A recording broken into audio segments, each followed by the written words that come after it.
Live.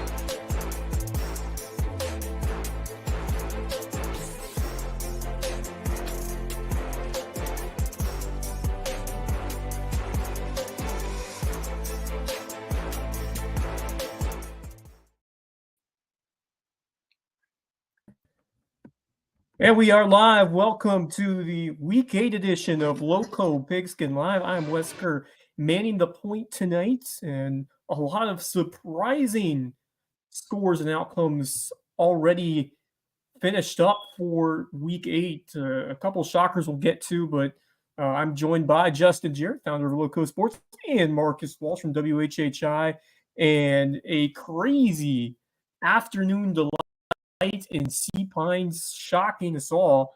John Paul II with a 40-0 win over the Hilton Head Prep Dolphins to pick up their first victory of the year in dominant fashion. So huge congratulations to Shane Milligan and the Golden Warriors getting that dub. How about the May River Sharks putting it to the Bishop England Battling Bishops 21-0 as we play the fourth quarter over there.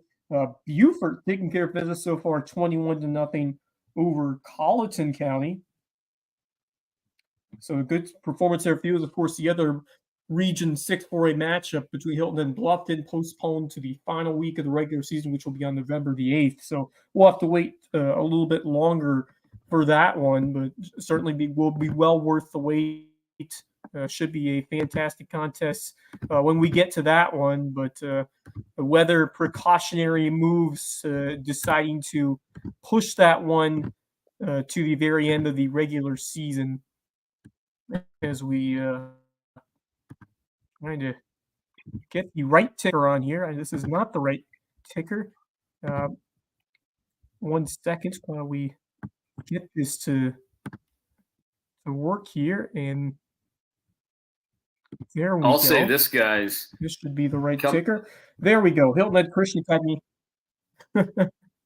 Yeah, I was just going to say, ahead. Coming up, when I have that game between Hilton Head and May River on Thursday, it will be almost one full calendar month since I've called a football game. I am really, really kind of jonesing. Oh, wow.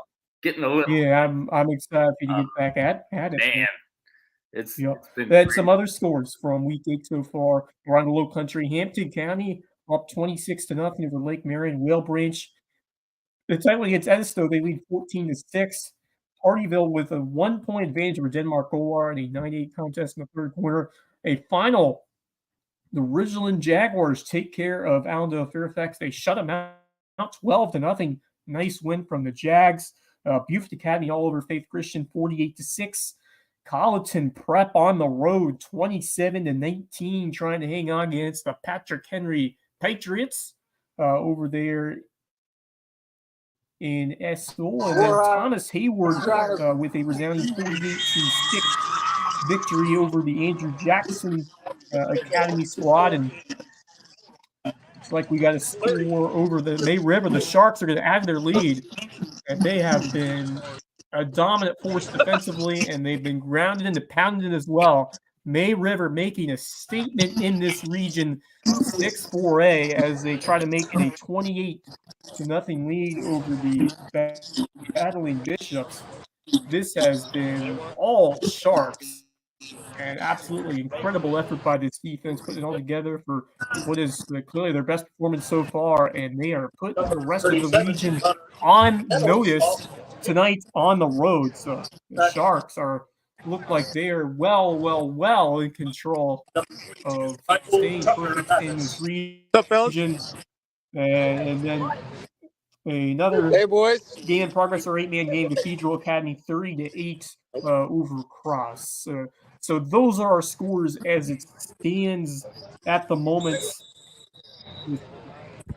Hey boys, we got an update over here. We got JJ over there. JJ's got an update. Went over to Hampton County. I believe he's been heading What's going on, guys? Patrick Henry now?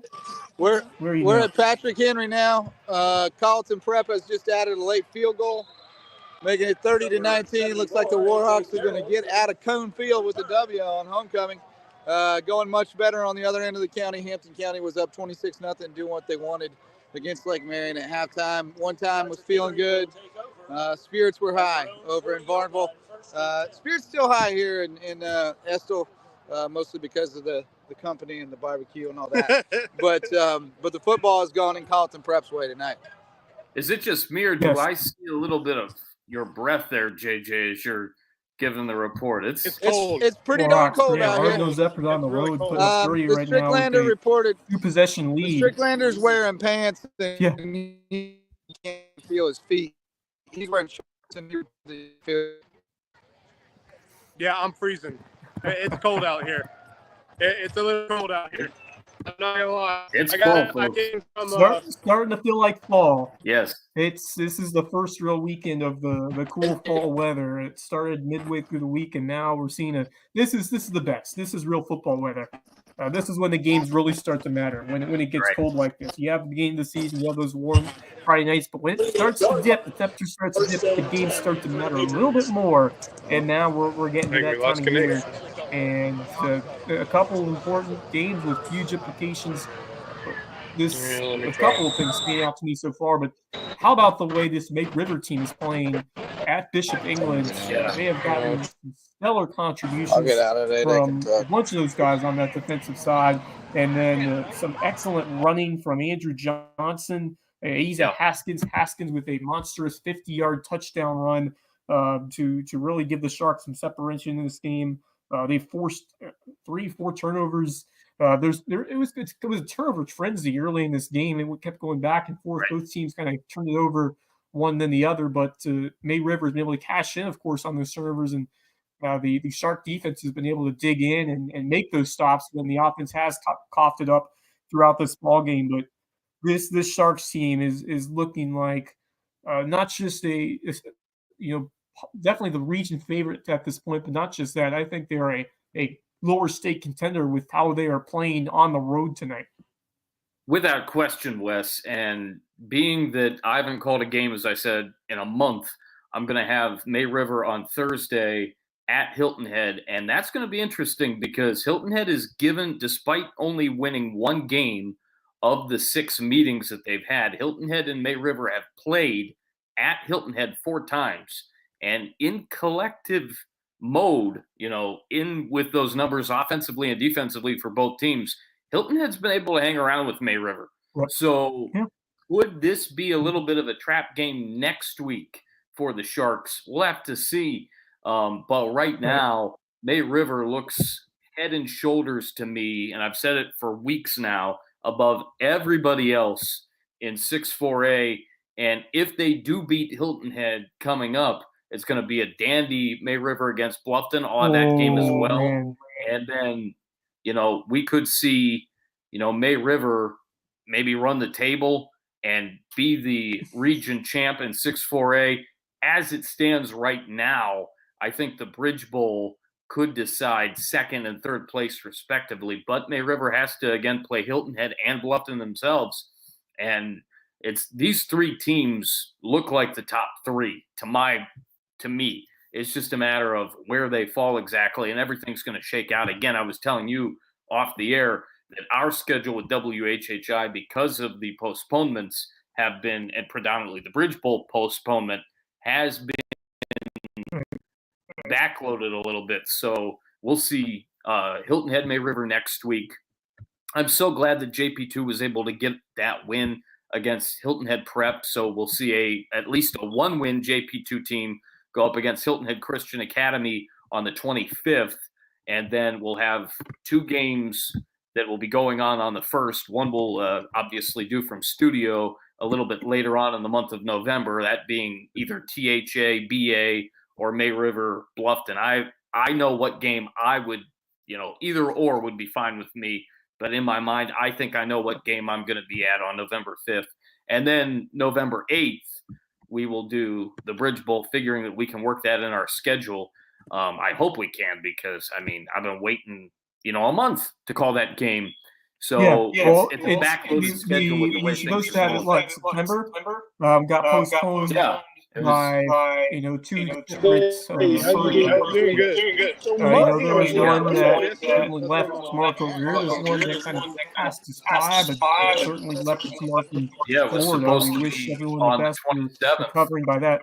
I'm And devastated by the last way that that hurricane ripped the roof off of Tropicana Well, Field in Tampa. isn't that something? That was awful.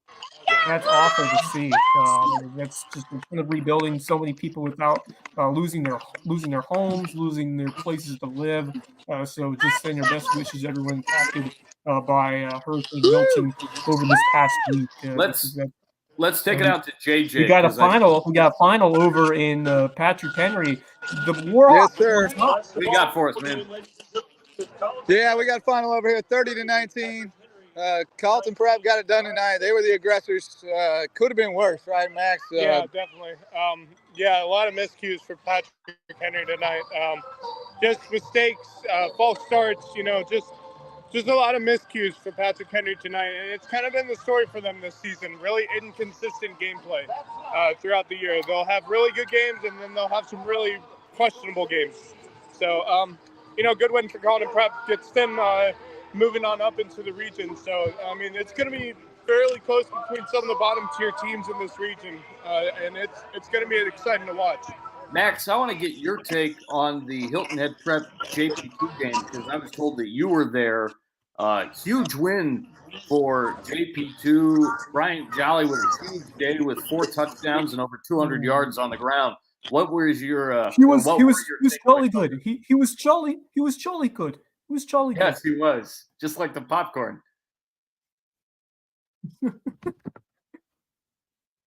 But going back to that Patrick Henry game, that moves Carlton 2-2, Patrick Henry 1-3. So PHA is going to have to fight it out for that last playoff spot. Yeah. Because right now they're going to be right there with Faith Christian, battling for that number 4 seed. So Patrick Henry fighting against it here, and as Justin and Max mentioned, the inconsistent play, the turnovers, the miscues, and I think it stems a lot just from not having those 2 Ferry brothers, Forrest Ferry and Hugh Ferry, how important they were. Michael Tucker Mathis is a phenomenal player, but he can't do it all. You got to have some other guys who take steps throughout this season. We just haven't seen enough of that so far from the Patrick Henry Patriots, and a couple of hard-fought losses. This region is very difficult for a 1A region. You have Thomas Hayward, you have Beaufort Academy, and Carlton Prep, who's always a hard-nosed team coming into the year, and you still expected a lot from them. But they're up against it now. They're certainly up against it now where they are in the region. Now, they do have the head-to-head over Faith Christian, so if they beat Andrew Jackson, that should be enough to get themselves into the playoffs, but they would be the 4 who have to go to the opposing 1 seed. Certainly will make it tougher for the Patrick Henry Patriots, but certainly a lot to work on as they get towards these last few games. They have Orangeburg Prep and then Andrew Jackson Academy, which will be the last region game. So they'll get some time off. They got 2 weeks off. Yeah, they have like a double bye week or something, unless there's a game I'm missing on Max Preps. So a lot of time to think about it for the Patrick Henry Patriots team. Maybe that'll be a good thing for them as they really try to recollect and just reset, because they have, Michael Tucker Math is one of the best players in this region. He plays both ways. He's a monster on the field.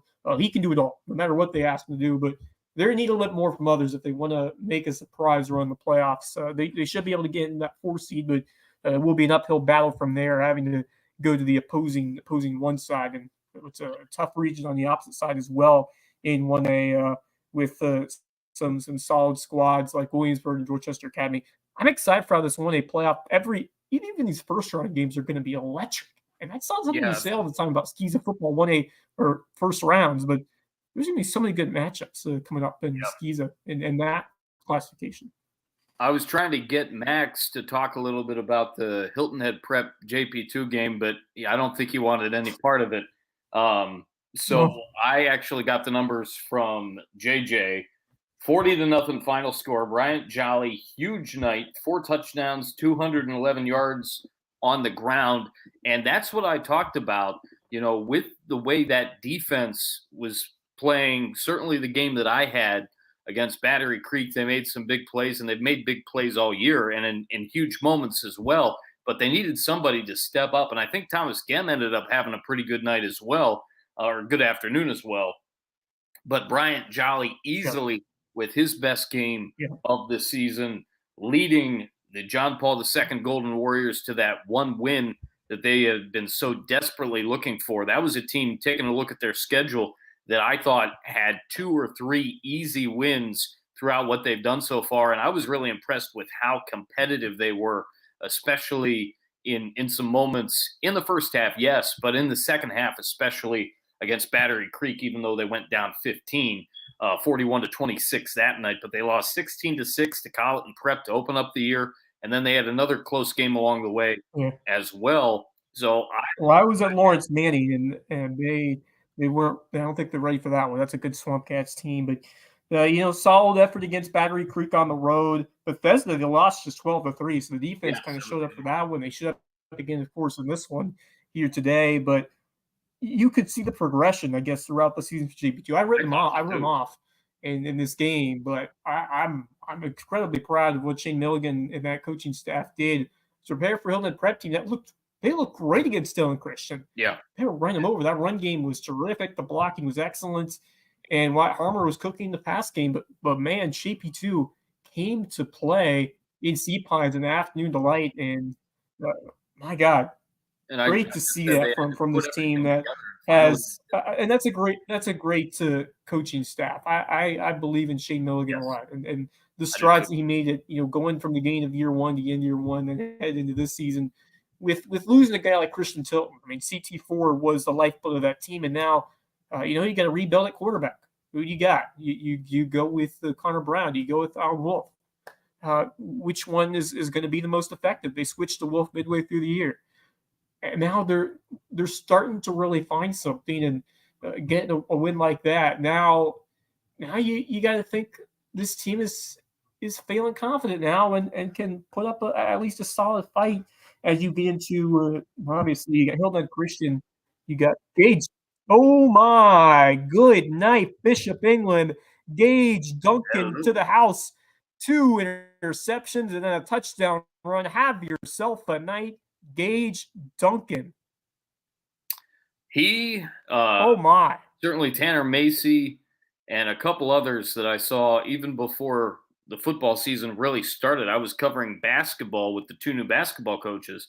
I saw Gage Duncan, Tanner Macy, and a couple others, Will Bostwick as well. And all of those guys seem to really bulk up in the offseason, as it looks like the extra point will go right through the middle to extend the lead to 35. 35-0. Nothing, yeah. That is a statement right there. Absolute statement by the Sharks. And the Sharks are built to play and beat anybody. So a 50-yard run for a touchdown for Gage Duncan added to a couple of picks today, and this rushing attack has been dynamite, absolute dynamite for this Richard Bonneville coach team. My gosh, this is a scary group by the way they've been playing tonight against the Bishop England team that was head and shoulders possibly better than everyone else in this region. They're putting a ton of teams on notice. Already number 4 in the top 5 in the Class 4A poll. I expect for them to stay right there, if not maybe move higher depending on some of the other results today. But right, I said it all the way back. Incredibly impressive what the culture is brewing over at May River, because this is a team that just hadn't found it the last 2-3 seasons, but this year's been completely different. And give a ton of credit to the offseason training and the culture that Bonneville's continued to instill in this program. It's completely come together now in 2024, and they are right now head and shoulders the favorite to win this region. I would bet to say at this point. Obviously, more work to be done, and you still got a Bluffton team that has another say in it. Hilton Head maybe the way they played defense. I mean, they lost to this Bishop England team. Certainly, I'd say Favorite comes into that game as a favorite, but you can't discount the Seahawks at home. They did put together a heck of a performance against Hampton County, and you still just never know in this region But May River is looking like the class right now. To go back real quick to John Paul II, they only have a few games left on their schedule. They will take on Thomas Hayward on the 18th, and then all of the game on the 25th at HHCA. That's homecoming night for the Eagles at Hilton Head Christian Academy. And then on November 1st, they'll take on Pinewood Prep. Any chance, Wes, that you think that John Paul II gets to 2 wins? Those are 2 very good teams. That's all I'll say. Those are 2 very, very good teams. Well, looks like there will be no first and goal. First and goal for Bishop England. But I obviously think their best chance is that final game of the year. Pinewood Prep. Did you see how they played against Hilton Head Christian Academy? I mean, they look like the best team in that classification in 3A. They steamrolled Hilton Head Christian Academy. It was not close. And that's a huge step. That's a huge step going from Hilton Head Prep to Hilton Head Christian in Pinewood. But getting that first win. I mean, I looked like they're going to go winless. I certainly thought so. Getting the first one is huge. You never know, but that is a huge step up when you look at Hilton Head Christian Academy and Pinewood Prep. The amount of weapons that they have to throw at your opponents. I mean, they just absolutely destroyed Christian Academy in that run game. It was a heck of a job there by the Panthers coming in, but I don't want to think about that right now because I'm just taking what they did today. That was a incredibly tremendous performance. In a road test is never easy. You're playing the afternoon. I know it's not. It was colder. It wasn't the summer sun that we saw the first month of the season, but still, Hilton Head Prep looked great the last few weeks. JP2 came in there and dominated. I don't think anyone predicted that outcome to be the case today, but give credit to Jolly, that offensive line, and the way that defensive front played against the Hilton Head Prep line that looked really good recently. So all the credit to JP2. All I'm saying is that region is the front of that region is very, very tough. Absolutely. One thing that JP2 does have going for them are 2 of those final 3 games are at home. The Pinewood Prep game to end the year is at home, and the Thomas Hayward game is at home. HHCA is going to be a really tough environment, being that it's homecoming for them at HHCA. Again, I'll have that game on WHHI with Daniel Court and the rest of the crew on the 25th. And then again, next week, we'll have Hilton Head, May River. Really looking forward to that. And we're going to see Hilton Head a couple of times. We're going to see May River a couple of times. We're going to see Bluffton a couple of times, in addition to certainly BA. Oh, my goodness. What do we have going on over here? JP2 and HHCA. Bishop England. That's a 2-point conversion. So 35-8. No shutout for the Sharks over at Bishop England. It's the Battling Bishops. Put up the 2-point try, so 35-8. But this one's well complete. You can put the Sharpie with the Sharks as they will put the cap on the Sharpie. 2-0 region play and look like the team to beat. Oh yeah, for sure at this point. Some more updates from across the Lowco. Beaufort, they still got the shot intact over there at Colleton County. Added a safety to make it 23-0. 5 minutes left to go, so the Eagles will bounce back and get a region win. And then it is 36-9 Denmark over Artyville. The wheels coming off the Hurricanes as the Denmark Olar, the Vikings Denmark Olar putting it to Artyville right now, 36-9. So this one's in the books as well. I saw briefly. Tough one for the Hardyville Hurricanes. Start off. I saw briefly. It looked like on the bottom line, and the scores continue to roll here now as we come back. It was 14-6 Whale Branch as they continue to scroll. Yeah, we were looking for another update there. We'll keep checking and see if we have one. Last time we checked, it was 14-6 in favor of Whale Branch, I believe. 14-6 Whale Branch Reddit, so see if we can get another update over there. Okay. Do you have any looking to press this clock? Did JJ give you the reads for the show tonight, Wes? Well, we'll see. I should have them. We'll get to that when we have a break. Beaufort High 23-0 shutout over Colleton County, and we do have a final from Royal Branch. The Warriors get it done 20-18. Oh, nice! A huge victory for Jerry Hatcher and the Whale Branch Warriors as they get the job done in a tight one, in a very tight one.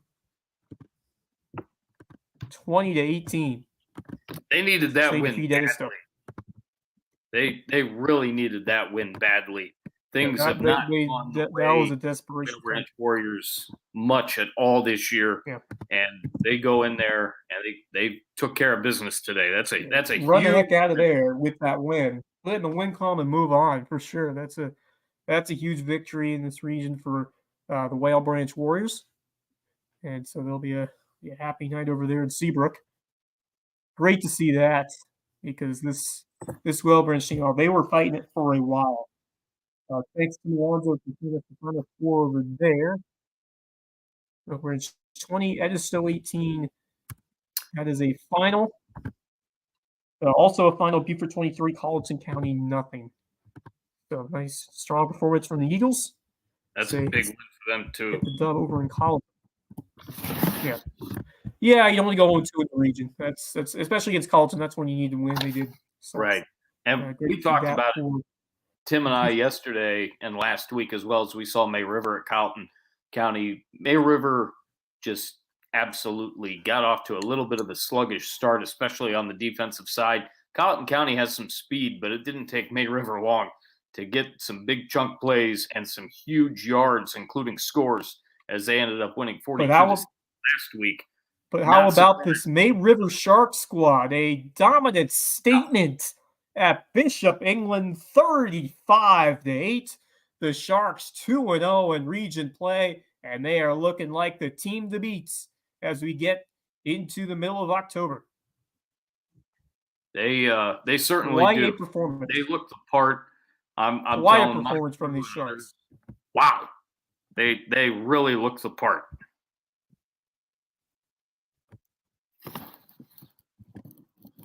And I think what really stood out in this one was the defense. Yeah, without obviously the run game was terrific, but the way they stood out early defensively,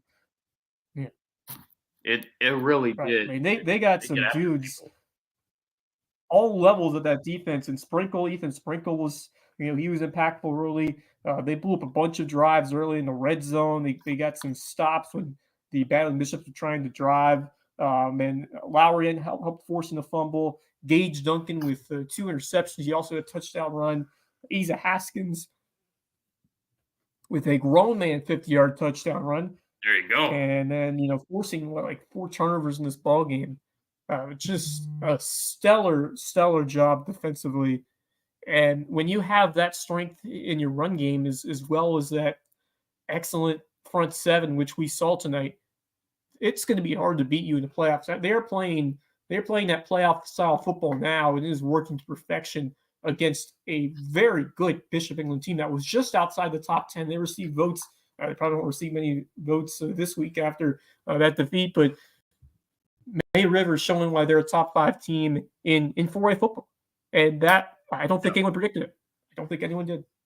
And I tell you what, again, I just noticed a difference in them as soon as they walked in to media day, talked to Justin, they talked to me, they talked to Bob Stevens, and I went over information from all 3 of them. Amy Zimmer was there for WJCL as well, and several others back on August 1, and the team just looked different. And I said from that moment on that team had a chance to have a very, very special year. Again, didn't crown them officially 6-4-8 champs, but that's what I was thinking from August 1 until now. And now I don't think, unless something crazy happens where Hilton Head or Bluffton. And the Hilton Head and Bluffton games I anticipate, as I'll see them both, I think are going to be really competitive. But unless I see otherwise, this May River team looks like it could make a huge run in 6-4A without question and win it.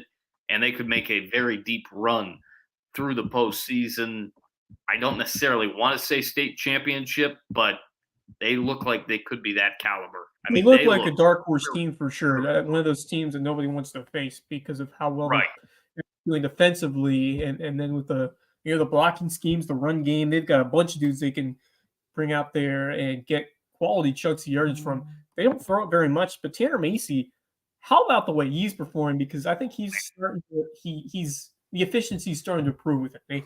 They haven't trusted like the pass game as much as maybe they would have to later in the year, because when you get to the playoffs, the good teams and they're going to stack the box, they're going to make you throw the football. That's when Tanner Macy's going to have to show a little bit more. But so far, I think it's been better. It's been better from Tanner, and he's on the football as well. The fact that he has guys around him that are actually doing some things, buying in Haskins, and they're all getting older too. Haskins has been around for a couple of years. Obviously, Andrew Johnson's been around for a couple of years, and he continues to get huge chunks of yardage. And then you take a look at some of the receiving options that he has, certainly with a guy like Gage Duncan or a guy like Will Bostwick.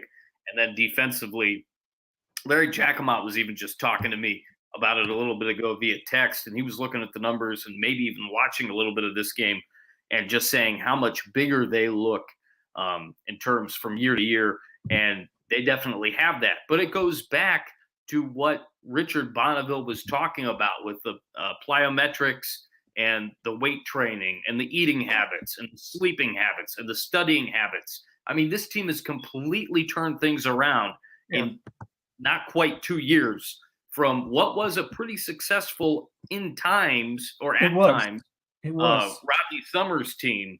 Yes. Richard Bonneville said, we got to get back to square one. And from square one, we can get to where we want to be. It went from, high times to low times under Rodney Summers. And then first year was a struggle fest for May River, obviously. First year coach, you expect that sometimes. First year head coach. Of course. Yeah. But they went from that to this elevated level that we're seeing right now in the snap of a finger. It took the summer. And talking to some of those guys and then talking to Richard Bonneville, and again, I'll have a chance to talk with him this week heading into the game on Thursday. They worked so hard this summer, and it's showing. That is why they are where they are, with a chance to battle for a region championship and definitely a chance to battle for a state championship in my mind. No doubt, no doubt. They're looking the part, and you sense that, especially by the results in this region, and now it seems to be validated that they're here to stay. Yeah, they had some good showing. I think the one that really started to turn my head was the West Ashley, because that was a game they've lost to them a bunch. They've lost them a bunch. When they beat West Ashley, you kind of felt that this year was going to be different for them, and they went back around. They took down Brooklyn Casey, always a tough team to play, no matter where you play them. And then they come into the region. They obviously Colleton County was a game they should have won, and they did handily.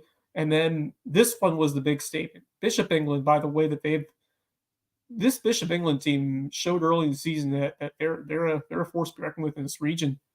Yeah. River said, no way. We're better. Every phase. They were better tonight. Every phase. Absolutely, they were. I'm really impressed, too, with a bunch of these teams in Skeeza. I'm just taking a look at that line right now with Thomas Hayward over Andrew Jackson Academy in the third quarter, 48-6. See if we can get up to PHA just continues to run like a well-oiled machine. I mean, they haven't stopped since, I think as long as I've been covering football, they've been competitive. Doesn't matter who their head coach is. And they're on their third head coach in the era of me, calling games and following games here in the low country of South Carolina. But Shuford, McGeary, and now the young guy whose name is escaping me at the moment that they have now, who was formerly on the coaching staff as well. I mean, good grief. They just continue to fight, scrap, claw, battle. And when you've got Tonio Banner, Tonio Touchdown, Tony Take It to the House, whatever you want to call him, I mean, he's been there for, I think now like 5 or 6 years, it seems like, as he started as either a 7th or 8th grader. So he's been there a long time. This team just continues to fuel on what they've been able to do, and they let very little get to them. They learn from mistakes, and they work really hard, and they are going to be competing. As long as they have that mentality, Wes, they're going to continue to compete week in, week out, year in, year out. And they're going to continue to have a chance in Skeeza to battle for region championships and state championships. And I don't see it ending anytime soon. No, not at all. That's a powerhouse program. They've been there before. They know how to win. I know there's coach change. Nick Schufer's not there anymore, but they've found some replacements that have fit right in. Done a good job.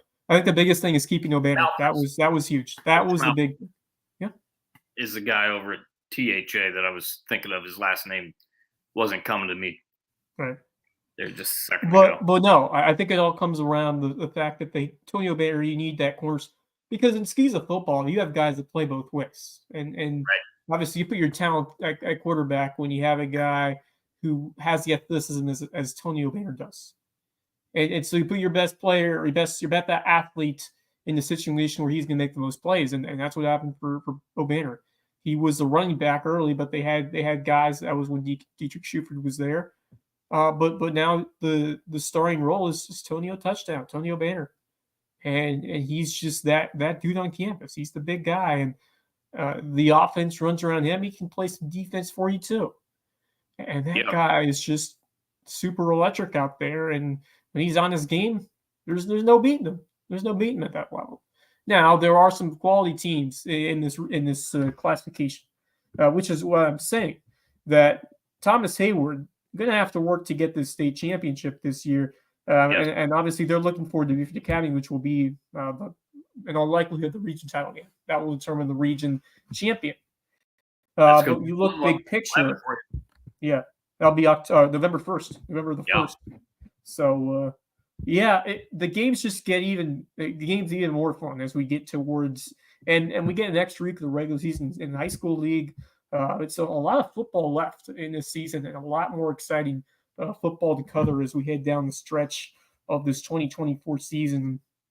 Obviously, you get the Bridge Bowl move to that the week that wasn't going to be a regular season week, but it was converted to it to high school league making a decision. Your thoughts on that? Your thoughts on the high school league, because there were some different scenarios at play. One was let's cut the playoffs in half. Only 16 teams would make it, and obviously there were complaints about that, and there were, athletic directors and officials saying that's not fair to a good amount of these teams, especially those who would get the extra game and teams that have been able to go on a run despite finishing about half of those regions. So I think that was absolutely the right decision. Yeah, I think it was as well. If we were talking about multiple weeks, you might have a little bit more of a problem with it, but I definitely think it was the right decision because, and it's multiple folded. I'll start off with this.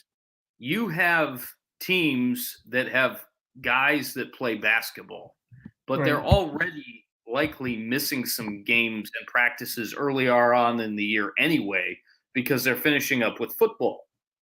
So one extra week, what's it going to hurt? They're going to be able to do that. The other thing is you have the Bridge Bowl, which is a huge game every year, let alone the fact that it has a chance to be the second, third place game in the 6th grade this year.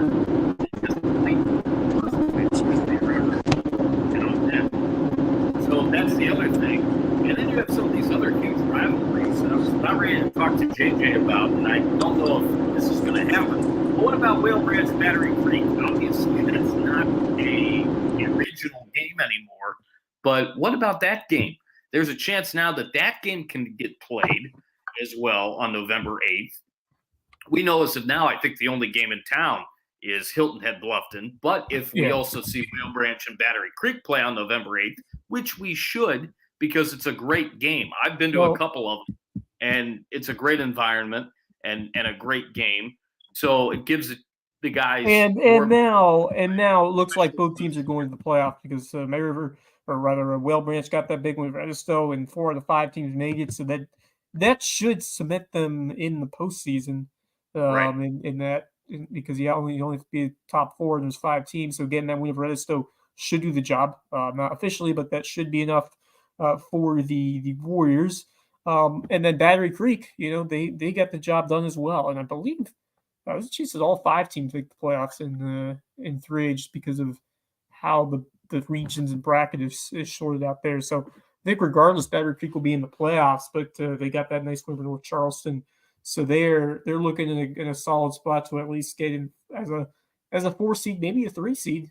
And who knows if they can possibly get another win because there are Hanahan, Orangeburg, Wilkinson. Oceanside, that's a stretch. That's a very good team as always. Yeah, there are opportunities for Battery Creek to get another win and potentially work for a 3 seed in that region. And that's a huge, in and of itself, that's a huge achievement for Susie to get to that. Yeah. I mean, from when I first met Coach Susie at Media Day, not this past Media Day in August, but of 23, to where they are now, his demeanor, the team's demeanor, everything has changed. Obviously, they didn't win a game last year, and they've already put together some great performances and built themselves up with victories as well. It's a night and day difference at Battery Creek, and they are definitely a team that I think you should look out for in terms of getting a top 3 spot in that region of 6-3A and to make the playoffs, because they've really worked hard, they've played hard, they've gotten wins, and I think they may have some more coming here in the last several weeks of the season as we hit really the home stretch with that backloaded schedule coming up. It's going to be fun for them, and that environment with home games is definitely one to be a fan of and to go see. It's a lot of fun there at Dolphin Field. And kudos to Terrence Ash as well. I mean, he has done an amazing job going from the football coach to the AD full time and working through everything there at Battery Creek. A lot of great things happening with the Creek. Creek's on the rise. That's what they say, and then it's certainly true now for especially this football team.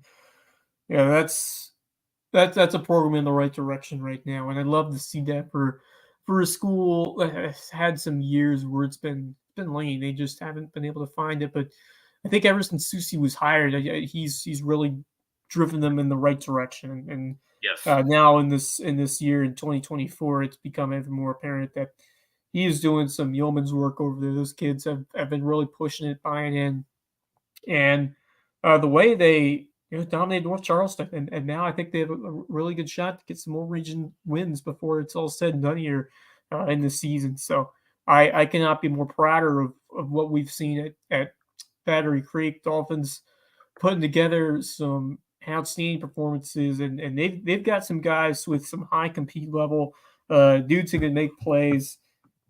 It's fun to see, especially for these guys who have been with the program for a while, and now they're starting to see what's possible when you put that foot on the gas pedal for a number of years. And now you see what the program is possible of doing. And that's fun. And that's fun for a program that is starting to find itself.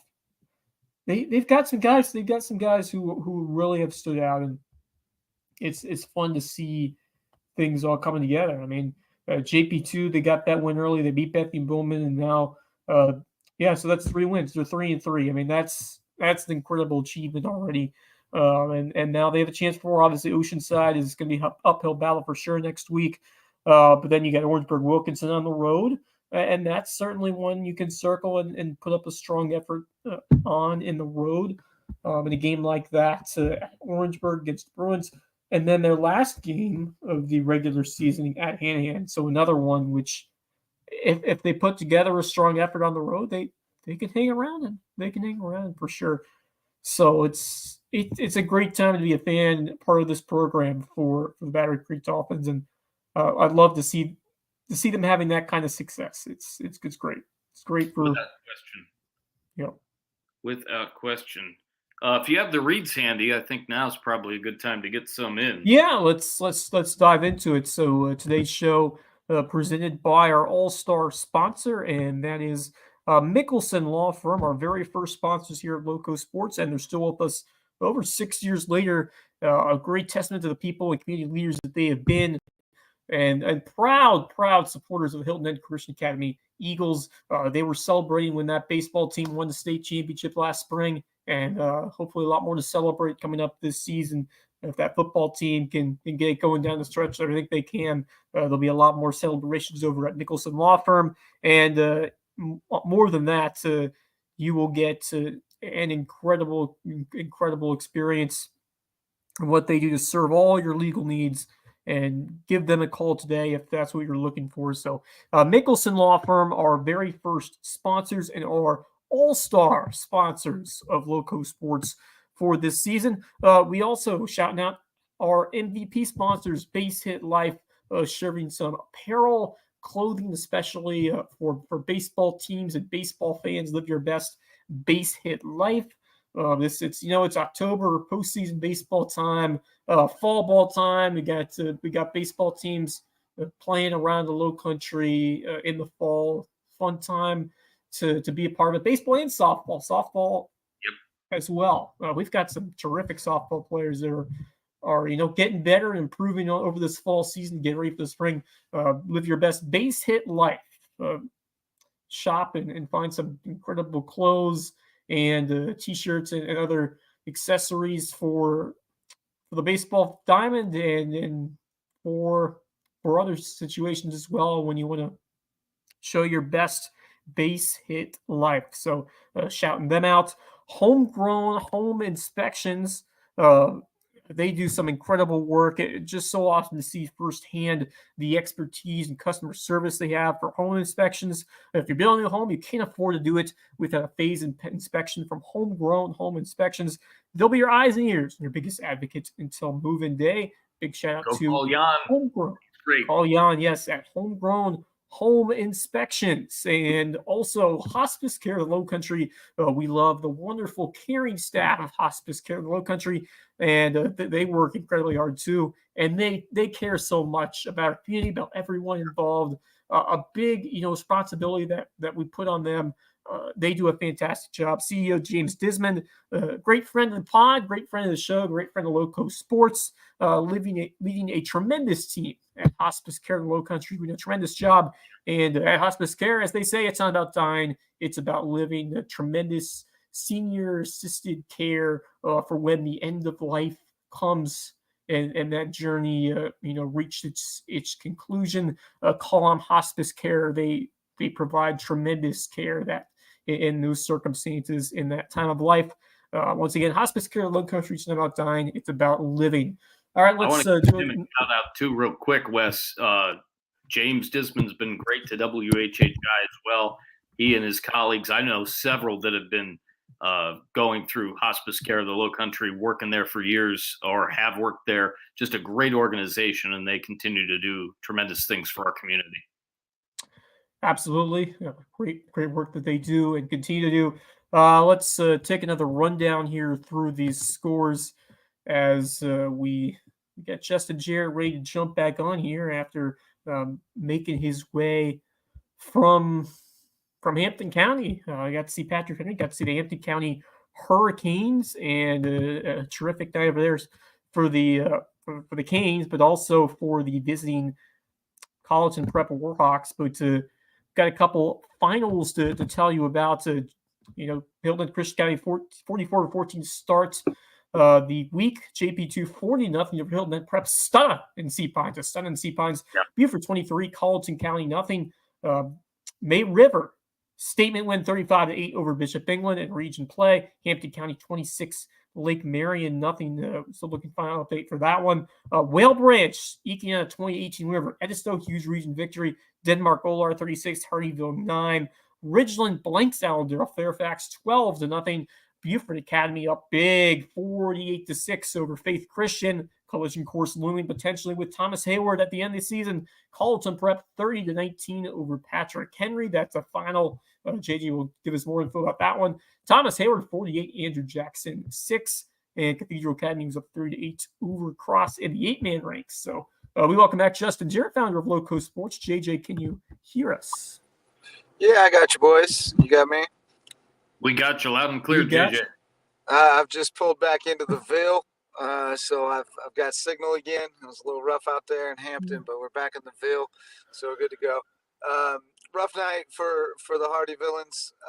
We got off to a great start, had a 9-0 lead, and let it slip away.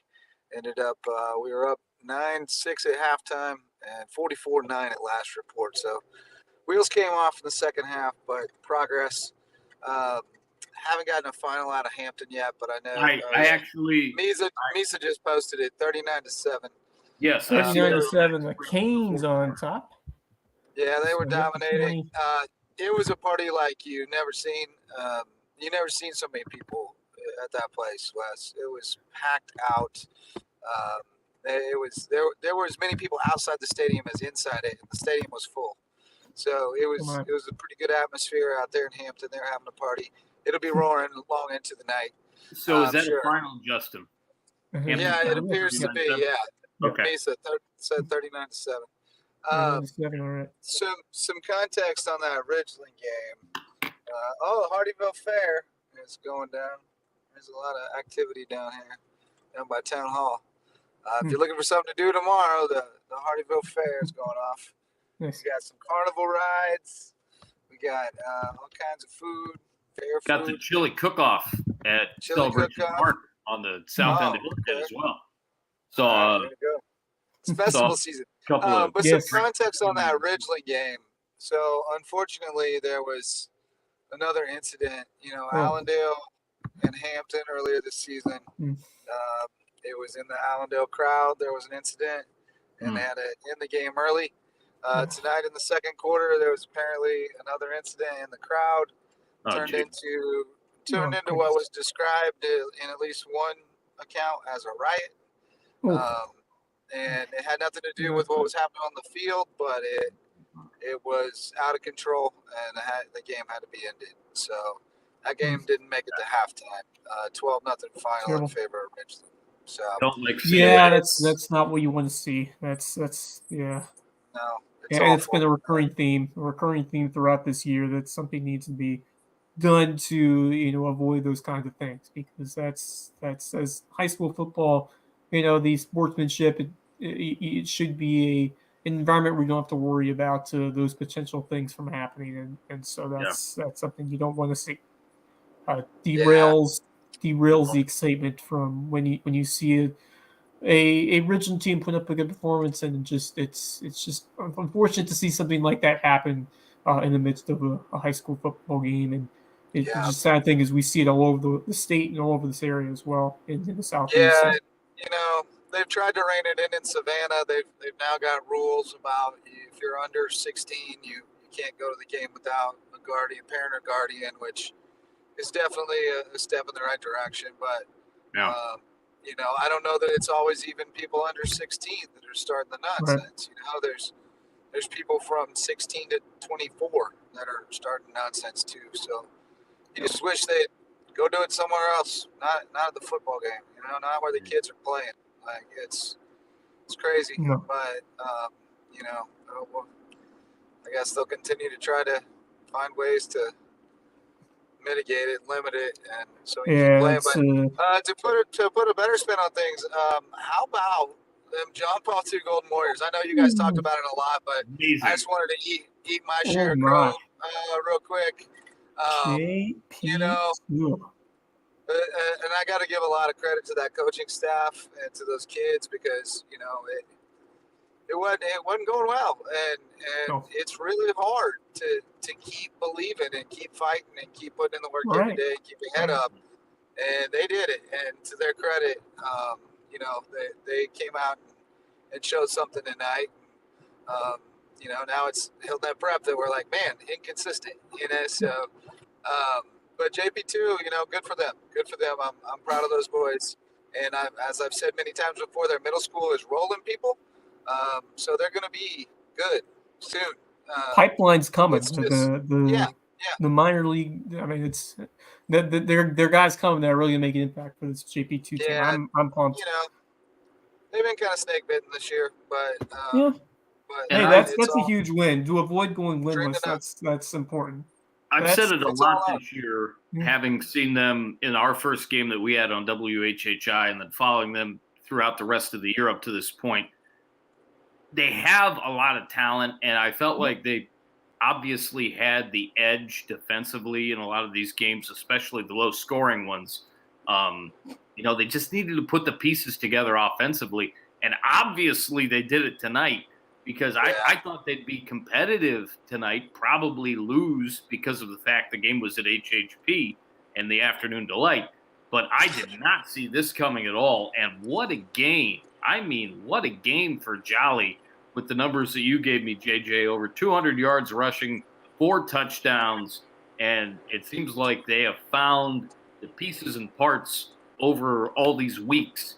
Now they finally put a formula together that worked today, and they're going to have to do it again because they're going to have to play really solidly to compete in these final 3 games against 3 very good teams. I was talking to Wes about it earlier.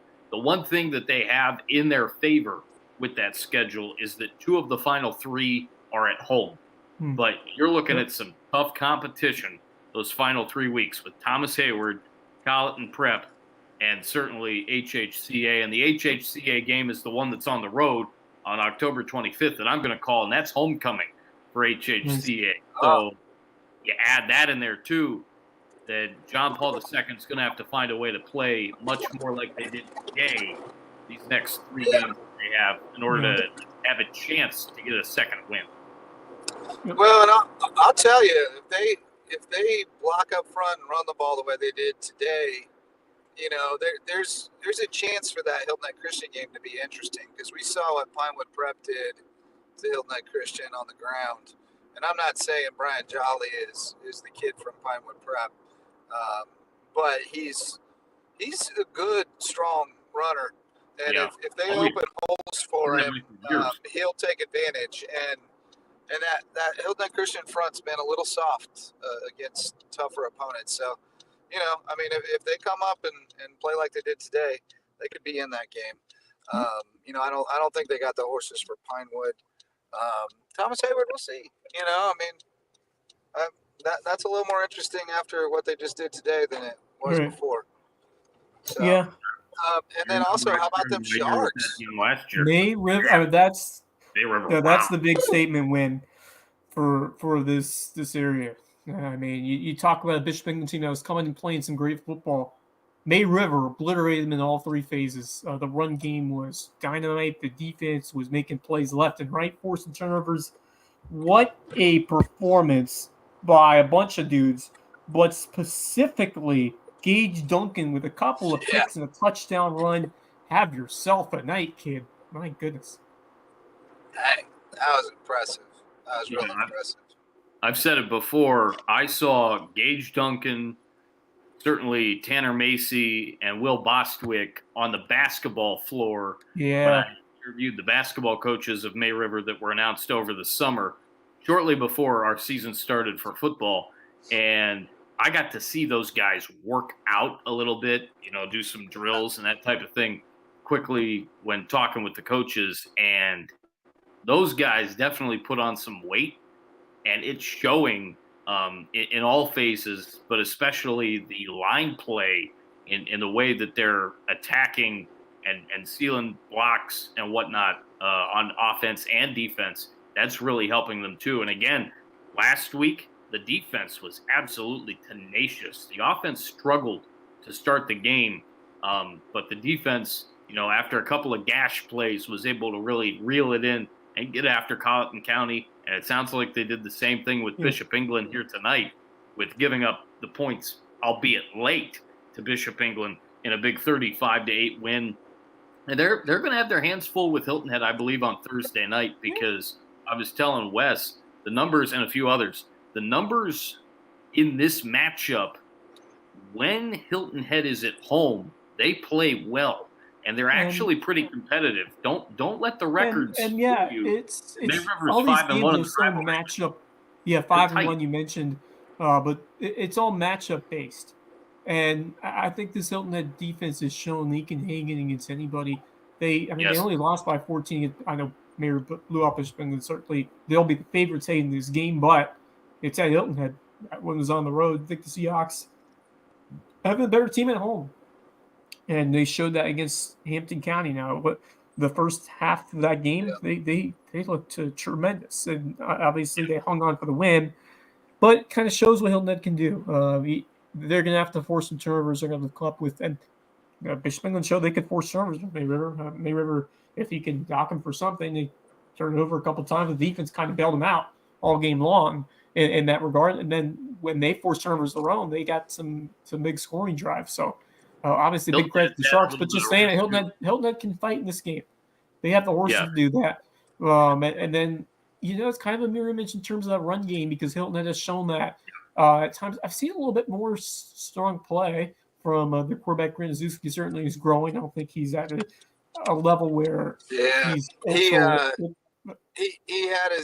his rough one last week. I said he was gonna have a night where he struggled. He's not gonna go through his whole high school career and never have one. Yeah. I think they threw. I think he had 5 picks last week. That was going to happen at some point when they were chasing points. And I think it's the game script is different. I think the game script determines a lot of that. If they stay close in the game, if they go behind, then it's an uphill battle. 100%. But if they get a lead, if they hang around, it's a tie game. So they had 5 turnovers and they lost that game by 14 points. One of those was a pick 6. And then the other 2, they gave up touchdowns on 4th and 11 and 3rd and 9. So they were in that game. Yeah. That I think that's kind of an outlier a little bit in that game. And I expect this game to be fairly competitive. I'm definitely picking May River, but I think there's a chance for this to be a really good game. Well, stranger things have certainly happened this football season. We saw you'll be on the call. Okay, well, I will be there on the field on Thursday night. So actually, I'll be on the field. Then I'll be heading up to Rhode Island that weekend. So, nice. So, be a nice opportunity to catch a game, and then I'll be flying up to Rhode Island. But I'm excited.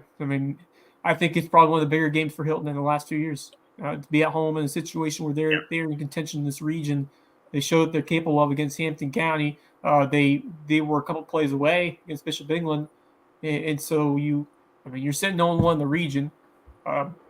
Obviously, like I said, you don't want to go into. There's an opportunity in front of them, but you have to be at least 2 teams. You may have to be at least 3 to guarantee your spot, because not only the top 3 automatically get in this region. So where we stand right now, Hilton Head, their only game was a loss to Bishop England. They still got to pick up some more wins. This seems like a huge game. I think this is the one can really determine the script and trajectory for how this Hilton Head team.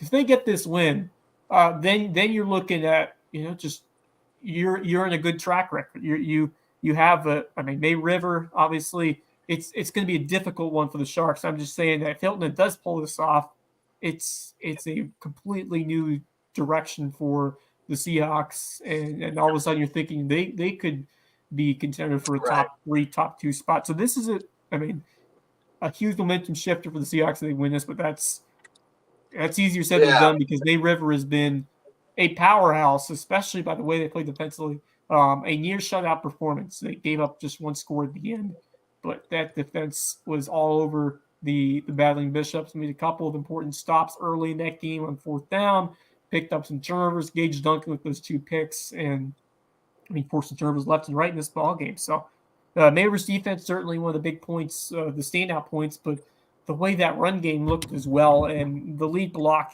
some of those touchdowns, and the way those holes opened for them against the Bishop England front that's been playing pretty well this year. Andrew Johnson looked great. He had an early touchdown run. Isa Haskins was electric when he got some carries, had a 50-yard scamper midway through the game. And then later on, we saw Duncan get involved with a touchdown run of his own after a couple picks, but just tremendous job with lead blocking and opened up those holes for the run game. This is a Mary River team that has really found the execution level, that high execution level, to play solid football against great teams, and this sets up for a great possibility that they can be a problem come November. I think they can be. Well, they're a matchup nightmare. I mean, they're so hard to prepare for offensively. You know, their offense, your defense, and that's only going to get more difficult in the playoffs. You know, I mean, like when you got them on your regular season schedule, you're kind of keeping tabs on them, you're seeing what they're doing. You're kind of starting to get your head around it throughout the season. But when you get them in the playoffs, you got 6 days, man, and it's tough. It's really tough to prepare for that because you've got to have high school kids prepared in a way. I mean, we've come to, you know, we've complicated the high school game to a point where they then have to simplify it by helping the kids with reads at the line of scrimmage, right? So you can't do that with the way May River runs that offense. You cannot make a read at the line of scrimmage and adjust. You have no time. You've just got to go, and you better know what you're doing. And it's so assignment based to try to stop that offense that if you don't know what's going on, you're in a world of hurt. And you're in trouble. All it takes is you know, and Tanner's reading it and putting the ball in the right guy's hands, and it's pretty special right now. And shout out to Papa Gwen, by the way, for the updates tonight. Jumping in the Discord. We're going to open up the Discord to the masses at some point, but I don't want it to get where it's just chaos and we can't see what the scores are. So I got to figure out how to put some limits on it. But I like where we're going with it. It's cool. But yeah, May River looks good. I do think that it's possible that by the end of the season we look back and think differently about Bishop England than we did going into tonight. Because I think it's possible that Bluffton just out athletes them. And then, you know, I'm not sure how they fare against Buford either. You know, I think that's a close game. So they could still end up bottom half of the region, despite the quick start. But they're a tough team. They're gonna every night's a battle in this league, man. I mean, I think Carleton County made Buford work for it tonight. It took Buford a while to get past 14-0. You know, so I think they had to fight for it, but they got it done. I guess Samari was out, it looked like, right? Yeah. I figured they would sit him. I mean, they figured they could probably get through this one without him, and they need him at 100%. So they got bigger games ahead. I'm still not out. I'm still not out on Buford, man. I'm just not. They're a team that I feel like if they put it all together, they could upset some people who aren't looking for it. But no, pretty weird night, kind of. I mean, we were all on Patrick Henry and Carleton Prep kind of. I know. Well, that one I wouldn't be surprised if Carleton Prep won that game. I think somebody picked him, didn't? Or did we all go Patrick Henry? But it was close. It was close. I had to think about it for a bit. But Carleton Prep is, like I said, I wouldn't be surprised if they came through on the road because they're a tough team, especially this kind of year. So great win for Carleton Prep and Patrick Henry. I still expect them to finish fourth because they already have the head-to-head winner of Faith Christian, and Andrew Jackson's the other team, and they're struggling. So PHA should still make the playoffs. They'll probably be the 4th seed in that region. Yeah, they're not a fun 4 seed to see. Yep. They're kind of looking for an identity right now beyond Michael Tucker Mathis. But you know what, though? The highlight from being out there tonight, as soon as I walked by, Tyson Gohagen grabbed me and said, "Hey, man, get some food." So I got some mac and cheese and some wings and some cookies, and then I went back and got some more cookies because they were real good. And then I saw my guy Mac, Gohagen, on the sideline and got to have a good chat with him. Yep. He's doing real well. He said he's trying to talk the doctors into letting him play one game. After a heart transplant, he said it's a hard sell. Doctor said maybe a flag football game, maybe not a real football game, but no, it was good to see him on the sidelines and in good spirits and looking really well. So that was, it takes a lot of the sting out of a homecoming loss, I think, when puts things in perspective. So people were happy. People were still happy at Patrick Henry. They're having a good time. Hey, they're still have things to play for, and you're still basking in the glory of what happened last year. So I mean, that's I just continue to think about what they did a year ago, and this team will grow. Michael Tucker Mathis, that he's a dude. All the respect to him. He's an animal. You can put it everywhere, and he can make all kinds of plays. But I'm excited for that playoffs. Oh, those playoffs are going to be a ton of fun. Very unpredictable. Even that 4 seed against whatever 1 seed. By the way, let's check and see how things are going in that other region. If we can kind of just for fun see how that one's going up and pulled up.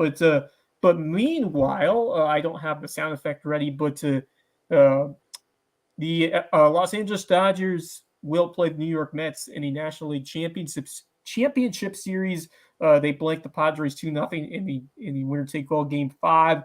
And so that series will start on Sunday night. Mets and the Dodgers. I'm sure Major League Baseball got to be feeling pretty good about the teams they have still left between the Mets, the Dodgers, and the Yankees. We'll find out the 4th team tomorrow in a matinee game because of the weather. They moved it up because of the weather. 108 between the Detroit Tigers and the Cleveland Guardians. Yeah. It was originally going to be an 8:08 start, and they looked at the forecast. There's a chance of rain in between 30 and 50%, like from 3 to 4, and then from about 9 through into the early hours of Sunday morning, it looks like it could be anywhere from 60 to 85% chance of rain with temperatures, in the 50s and 60s. So they obviously figured, we're going to prepare for this game to be started at 1. And if we have the rain delay, we've got hours to find a way to get it in before the real heavy stuff starts. Right. Obviously, you all know who I'm going for tomorrow, especially after what happened last night. That game, and I told my dad, I was like, well, I didn't get to call the Bridge Bowl Take 2 last night because it got pushed to November 8th, which happens to be an aunt and uncle's birthday. So I'll be giving some shout outs within the family on November 8th. But to be able to spend the night last night watching and listening to that riveting playoff game, it's okay that I didn't work last night. Right. If I had to pick this game, unfortunately, I have to give the edge to Skubal. Tariq Skubal on the mound against Matthew Boyd. Boyd hasn't been bad. And by the way, Boyd used to be on the Detroit Tigers, so nice little revenge factor there for Matthew Boyd. Yeah, he was a Detroit Tiger. To Cleveland. He's been a huge shot in the arm for this Cleveland rotation. And obviously, I'm just now kind of getting used to, 3 or 4 innings and pull him. Obviously, I thought Tanner Bybee could have gone 5 or so last night, but he gave up the second run. So obviously Stephen Vogt pulled him. But I think Cleveland's got a great chance as long as Boyd is on his game tomorrow. With the fact that it's a home crowd, it's going to be, nice to start at least. Temperatures in the mid-60s. And that the fans are going to be going nuts. So I expect a great game, and I really hope that Cleveland can pull it out. It's going to be tough going up to New York and taking on the Yankees, who obviously had the best record in the American League. But stranger things have been done. I go back to 2007 when Cleveland beat New York in the playoffs to go up against your Red Sox, Wes, and they dang near had them buried. They were up 3-1. They were up 3-1 in that series. I come back. I was not optimistic when I was 10 years old watching that series, but man, that was some special times for that Red Sox organization. Man, my favorite. I love Kevin Youkilis. That man was special. And he also played for. I'm thinking of Trot Nixon, who played for Cleveland and Boston as well. Yeah, no doubt in my mind that Cleveland could have beaten Colorado as well. No question. Yeah.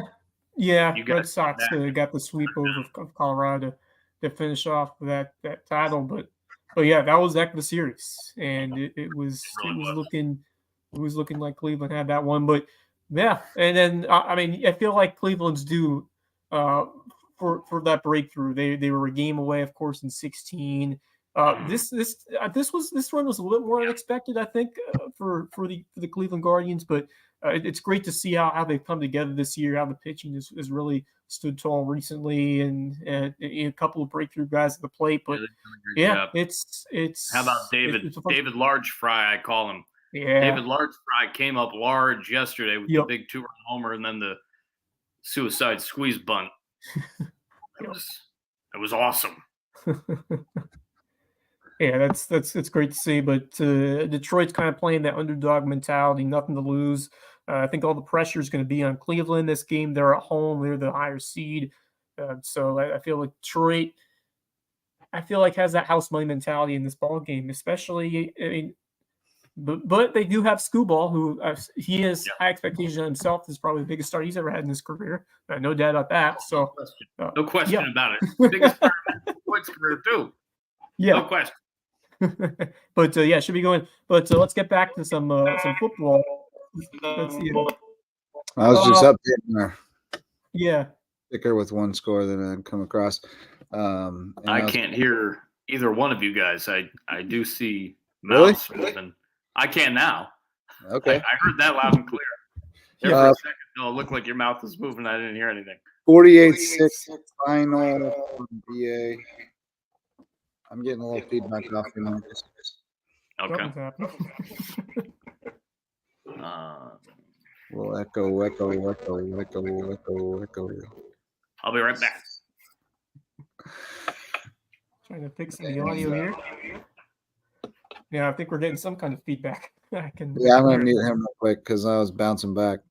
48-6 was the final for BA over Faith. Is there anything else we were missing? I think that was it, right? I believe so. We get the 8-man final, 30-8 over Cross, and we have a final over. Yeah, I think that was the final. I think that was 38, your final score. All right, there we go. So I believe that's a 28-point improvement over the first meeting for Cross. That's good. Yeah, I believe those are all final. I believe all our scores are final at this point. So, that's good. That's good to see for Cross. I mean, getting that first win a couple weeks ago in program history, that was a big one. But now it seems like they've been narrowing the gap between a couple of these opponents. So, great to see some improvements now for the Stingrays. And I think 8-man's a great home for them, or a great spot for them at this point. Yeah, no doubt. That's more competitive level. That's where they need to be. No. Let's see if Marcus gets back up and running. Max didn't make it in tonight? I have not seen Max since we were in hope he made it home safe from the boonies. Yeah. We was out there. So some old friends. Yeah. It's fun over there. It's always a great crowd, and Patrick Henry, those fans, they'll bring it every night, to whether it's baseball, whether it's football, and but Carleton Prep really impressed me. That's a really good effort on the road. Mm-hmm. Their defense travels well. It seems they tend to travel well in those kinds of games. Credit to Greg Langdale and that team. They know how to fight. They know how to fight this time of the year. So don't count out the Warhawks as well as kind of a sleeper team in the playoffs. I wouldn't be surprised if they pull off an upset. No, I wouldn't either. They'll be on that 3 line now, most likely. But what I was going to allude to was that the other side of the other region in 1A, Williamsburg and Dorchester, they're the Max Prep says they're both 1-0 in region play. I think may have had some game pushed or moved over. They were at Lee. I don't see a score yet for that one. The big game's going to be November 1st against Dorchester Academy. That will be at Williamsburg, but that will probably determine that 1 seed in that region. So a couple of huge games in both regions in week 10 or week 11, with the final week of the regular season for Skeezit. And then Now, this next week was supposed to be like an open week, but now because of the hurricanes and storms, they'll probably have makeup games, a lot of makeup games Right. this week. Dorchester killed Clarendon 47-0. Wow. Yeah. Do you think, JJ, that Whale Branch Battery Creek game will get played on November 8th? I asked and was told not sure yet. Okay. So, I think some of that has to do with, are they both going to be in the playoffs? Would they rather have a game or a week off then? I mean, it looks like they'll both be in the playoffs. So, yeah. Especially after the Whale Branch win, they should be in. Probably prefer the week off, at that stage. Yeah. So right. I don't know. We'll see. Right. Everybody's got to agree, right? Like if one person doesn't want to do it, it ain't getting done. So they both have to want to do it, and I'm not sure that that'll be the case. I don't know that you want to play a rivalry game the week before a playoff game, but if you don't have to, like you'd probably rather have a bye week and have 2 weeks to prepare and all that stuff. So we'll see. We'll see what gets done there. What else was I going to say? Good showing from Buford's defense. Shutout. Yeah. My head's spinning about JP2. I just can't. Isn't that something? Yeah, the game was crazy. Yeah, I heard. Yeah, we talked about that. Apparently, I'm just stunned because Hilton Head Prep looked so solid the last time I saw them at home, and now it's. I mean, give credit to JP2, but to get shut out like that, just that doesn't compute much. Yeah, I didn't see that. Did not see that coming. Really didn't. Didn't see him laying an egg. Was looking for a Bethesda score because Max out. I saw that they were winning. I'll try to look that up for you, JJ. I saw that they were winning pretty good early. Yeah, 35. Max Preps. 35-7. Okay. 6. Okay. There you go. 35-6. Bethesda. So Bethesda and PD remain on their crash course in that region. Yep. They're the two best. Ridgeland do look pretty good.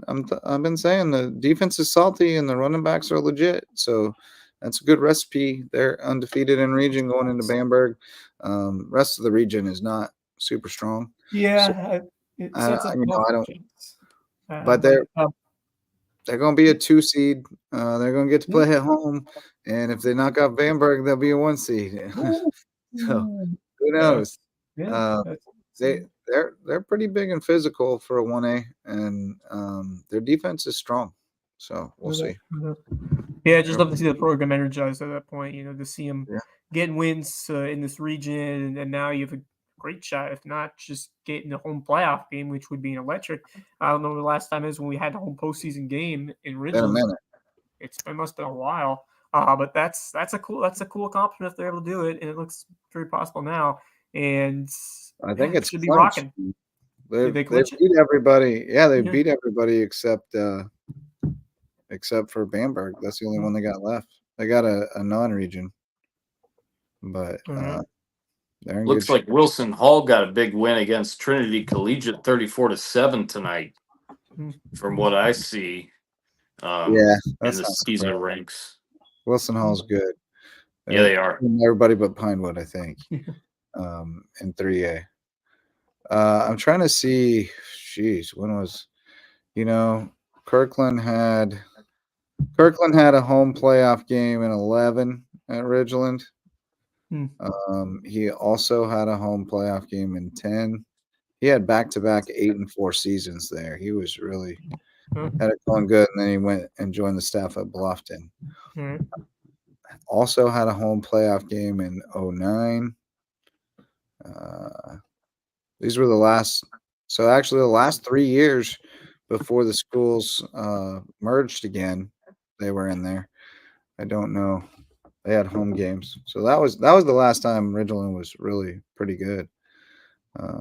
Right, and that was before they merged with Ridgeland Ardyville, because it was like 2011, 2012. Yeah, once they merged, there were a couple more good seasons. Rayleigh had a good season in 13, and Jameer Jameer Nelson. His first season there was good, and then it went downhill. So 14, they had a home playoff game, and all right, so 10 years, yeah, 10 years old. 13, they won 2. They what? What that means?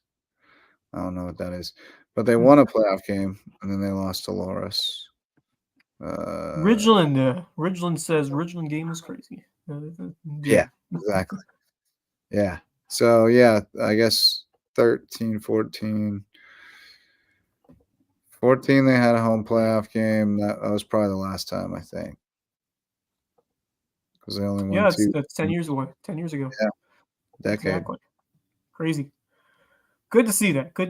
And, just first year from after the split, after the merge. So now it's back to seeing the original Jags staying alone and taking advantage of the region that is not as competitive as you say other regions are, maybe in 1A or elsewhere. But hey, you only can win the games in front of you, and they've been up to par, if not playing better than I originally expected. So credit for the Jags. It's hard after a split because you lose some guys and people go to Hardyville, and it's different when you have that.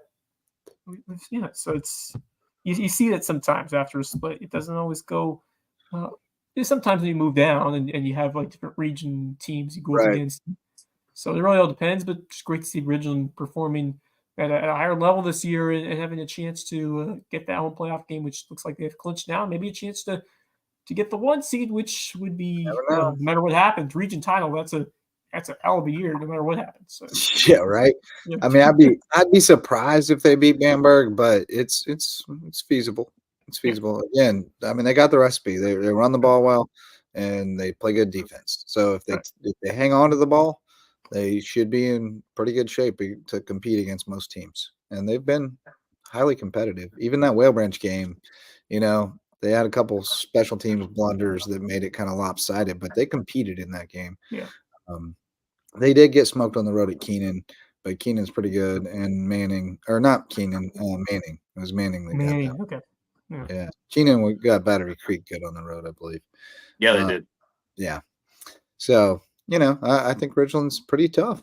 And they're going to be well rested for the playoffs because they wrap it up pretty early. I think their last game was the 18th. Maybe they have another one that's not on their max prep schedule in 25th or the 1st, but I'm not sure. Because they had one scheduled and they fell through with this Florida team. So I don't know what's going on with that. Hopefully they'll be able to pick one up. Maybe they can pick up Battery Creek or Whale Branch. Yeah. They played Whale Branch already, so I guess this wouldn't work. Yeah. That's true. They played Creek in a classic last year, overtime classic. It was amazing. I was there. I remember it. Great game. I remember you were there that night. Epic game. I even streamed the last of it live on Instagram because it was bananas. And as Guy Fieri likes to say, bananas is good. Bananas is good. Bananas help with cramps. It does. They do. Anything else, boys? Probably got to get another thing of Reeds in, right? Oh, yeah. No, yeah, we can get back into that. We still have to shout out our varsity sponsors of LowcoSports. We're starting off with the DDS web design. You have a website that is not getting clicks or just an optimization. They will get your site up and running quickly and use the best SEO, that's search engine optimization, to make sure you get found online. David and Denise and the entire team at DDS, they love working with small business and nonprofits to help them do more and think bigger. Also, the Parker Law Group, proud sponsor of LowcoSports, have been serving folks their legal needs across Hampton, Colleton, and Jasper counties, and we appreciate their support to allow us to continue to expand our coverage. And now they help us shine a light on more deserving teams and student athletes around the Lowcountry, including all of our tremendous winners tonight, including May River, JP2, and some others, putting up some stellar performances on the football field tonight.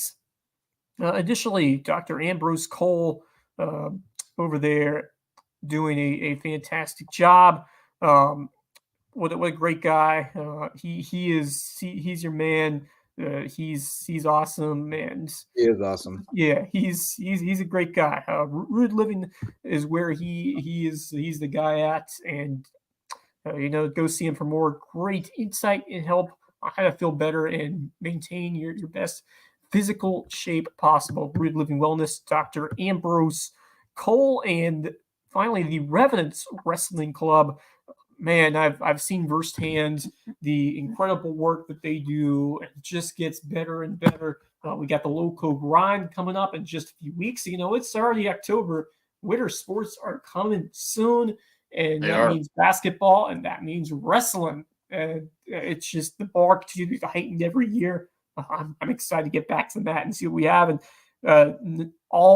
it's all thanks to the amazing job of Revenants Wrestling and the way that they continue to build up and grow the young men and women. We got some great girls around the wrestling mat as well to see their skills improve out there. So huge shout out to Revenants Wrestling, and we'll get the Lowco grind started up very, very soon. But any final takeaways from tonight? I know we mentioned a few, but what sticks out the most from this Week 8 slate of action?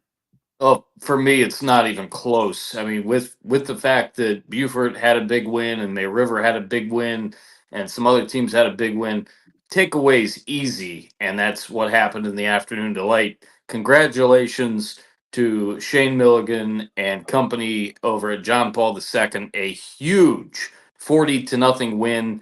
Again, Bryant Jolly, 4 touchdowns, 211 yards on the ground, and a huge win to possibly get them going for maybe a second, maybe a third. It won't be easy the final 3 weeks, but again, 2 of those 3 games outside of the HHCA homecoming game that I'll have on WHHI Sports TV on October 25th are at home. So that's my takeaway, and it's not even close.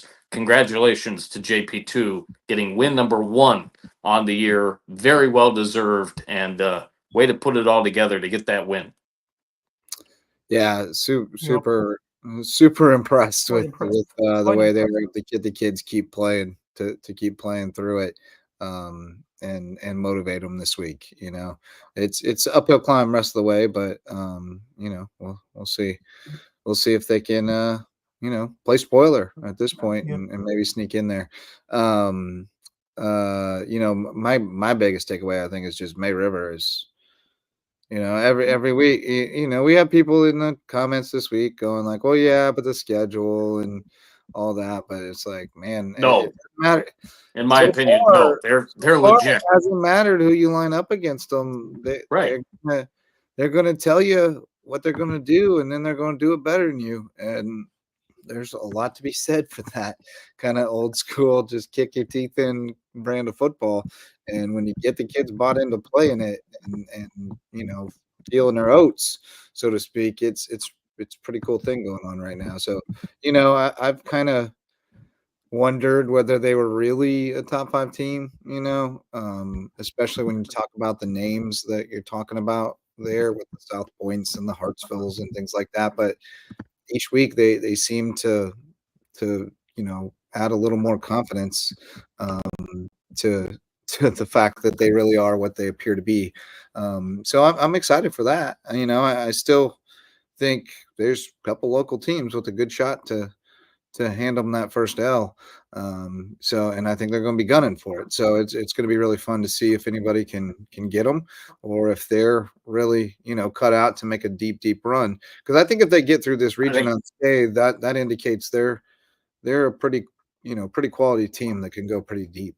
I really think we'll find out a lot after Thursday, because as I said before, Hilton Head has played May River 6 times. Hilton Head is 1-5 all time versus May River, but they've played them at home at Hilton Head 4 times.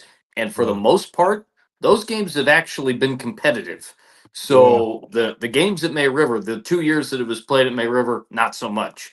But the games at Hilton Head, including the 153-0 win that they had in 2016, those have been competitive. So could it be Hilton Head? Could it be Bluffton? And I'll have that game as well. Those are the 2 that I see. Yeah. I think for different reasons, I think both have the potential. I think Hilton has the potential to kind of stymie the offense a little bit, maybe, and force them to the air a little bit, maybe force some mistakes, and then play just to slug it out defensive game. And then Bluffton's got the potential to just go, okay, well, we're going to trade scores. We're going to trade scores, and then hope we can stop you one time. Air raid attack. Yeah, just go.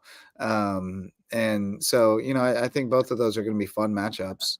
The Bluffton May River game probably a little more entertaining brand of football, but the Hilton Head May River game. I enjoy the low scoring games too. Yeah, it should be a quick one. Should be a quick one. Lots of running. I'm eager to see. I'm excited for it. I'm eager to see how Ranajewski bounce back. Yeah. I think he'll be okay. Big for him. I think the game script they'll probably try to lean on the run as much as possible and try not to put him in situations where he has to make big reads. But they've got the kind of team to do that as long as they stay.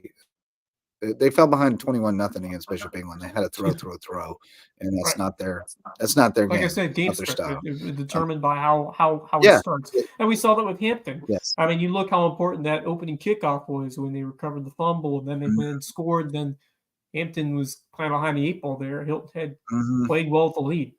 And it's easy as a coach too to kind of panic, like when it starts really bad, you kind of get away from who you are and start trying to force things that don't match what you do. And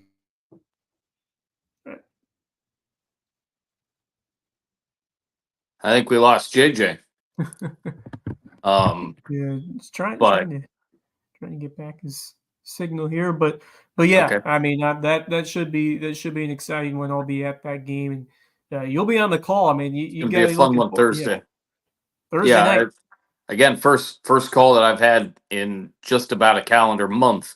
So really looking forward to getting back with Daniel Court, Jeremy Pope, Larry Jacomont, Jess Jeremiah, Maria Soden, the rest of our crew.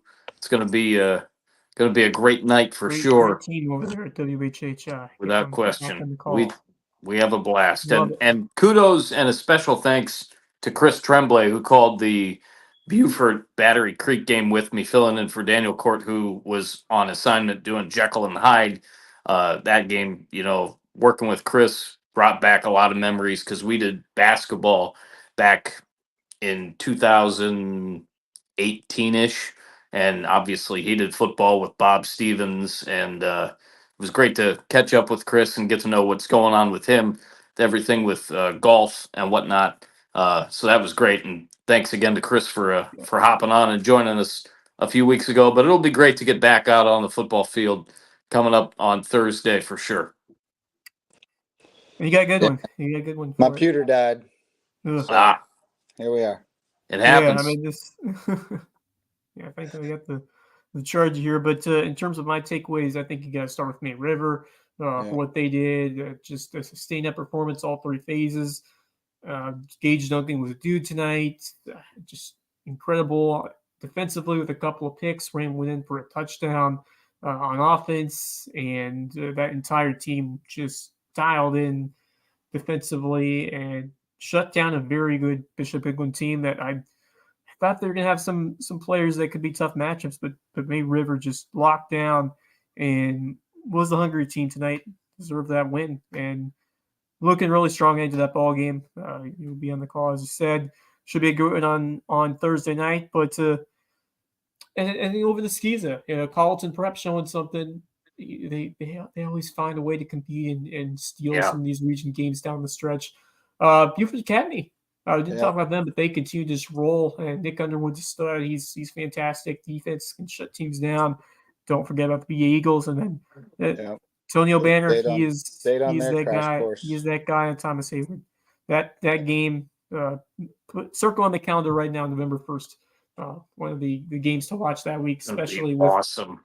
Yeah, that's region title on the line right there. You got that one too, huh, Marcus? Yeah, and I was telling Wes about this earlier. With the backloaded schedule, obviously we had 2 games slated on the 1st, and I'll just mention this again because of the fact that we've got a backloaded schedule, and we'll find out probably within the next couple of weeks how exactly we'll handle it.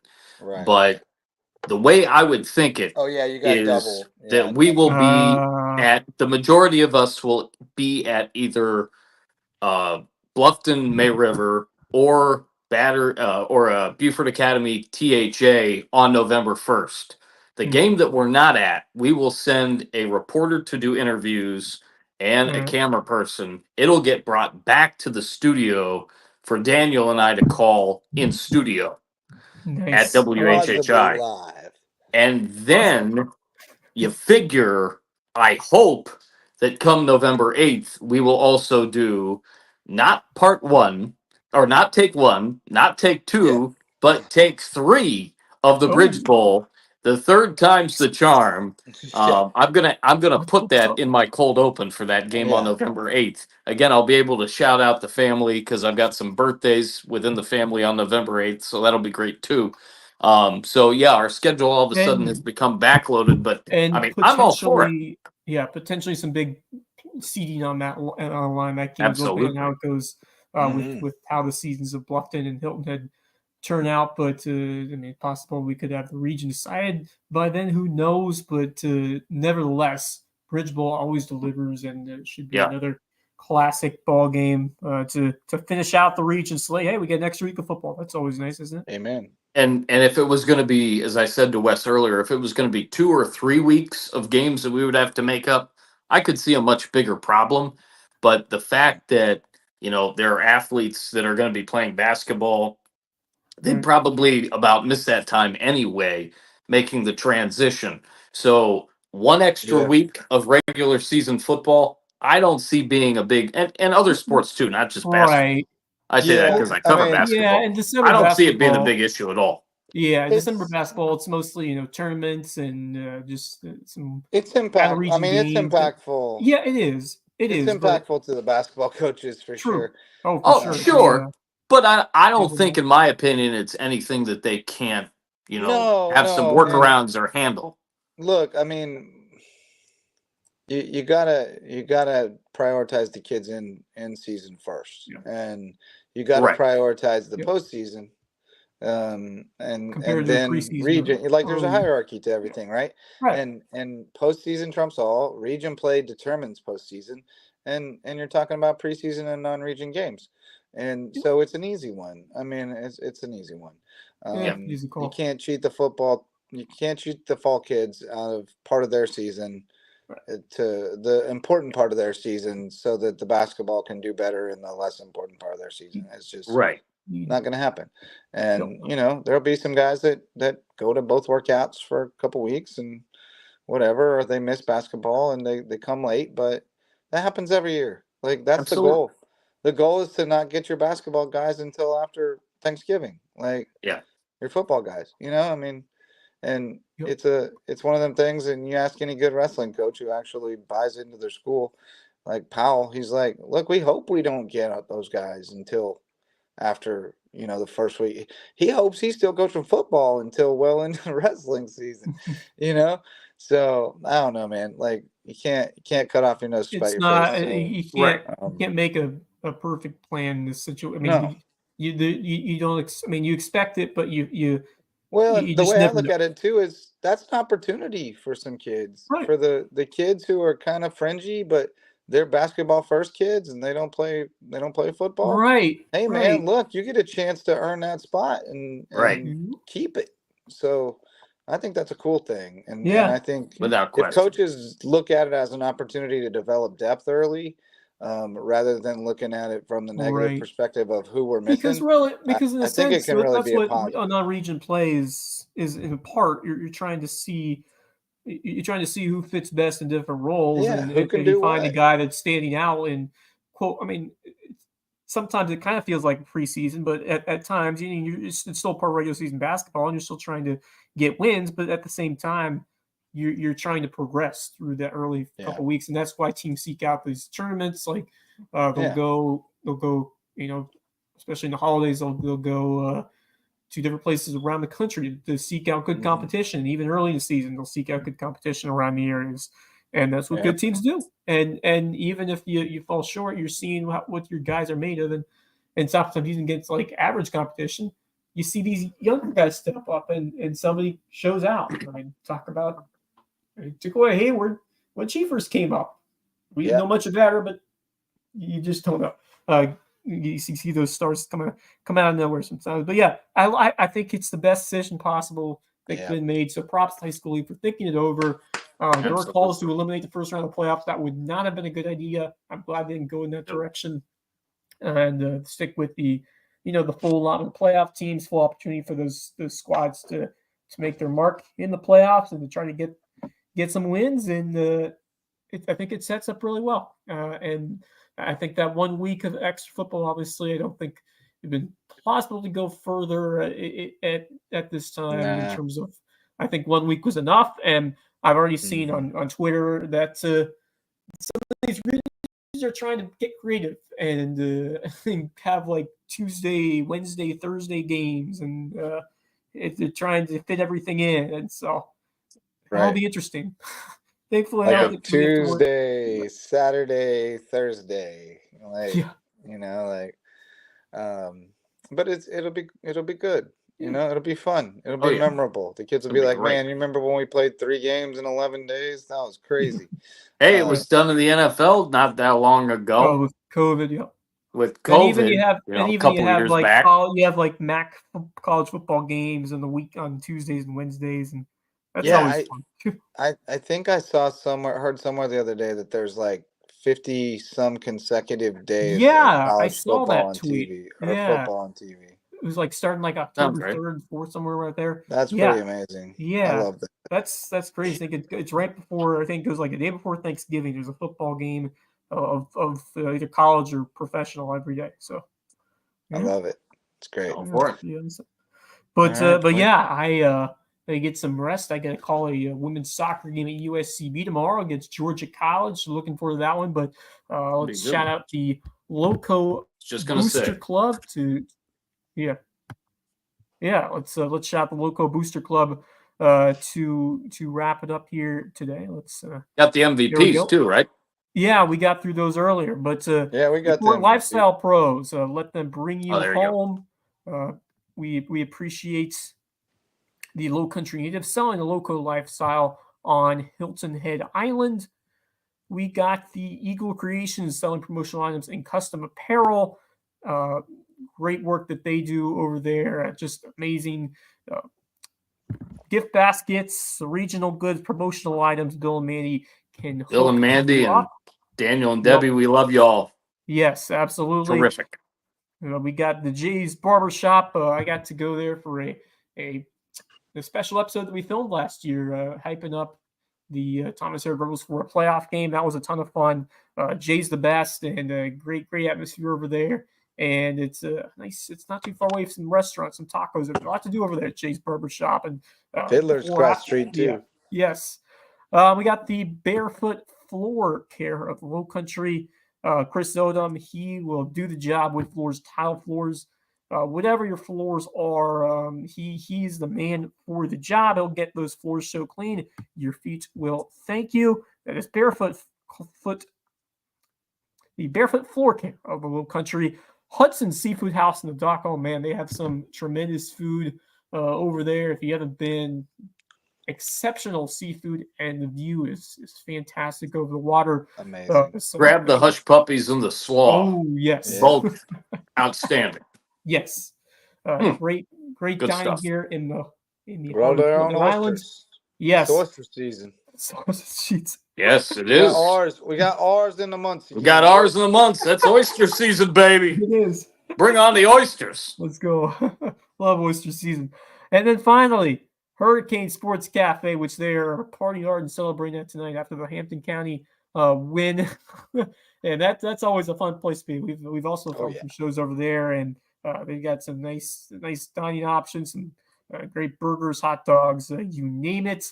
Some terrific food to enjoy before or after games. Just grabbing a bite to eat in Hampton County. Hurricanes Sports Cafe, proud sponsors of LowcoSports. So, fellas, that will about do it. We have all our scores in the books here for Week 8 as we get ready to really ramp things up. We got one game on Thursday. As we said, you'll be on the call my man Marcus Walsh, May River, and Hilton Head at the Nest. Looking forward to that one, and then some more games to look forward to coming up in next week number 9, as we continue to move at lightning pace over this high school football season, which seems to always happen. It goes by very quickly.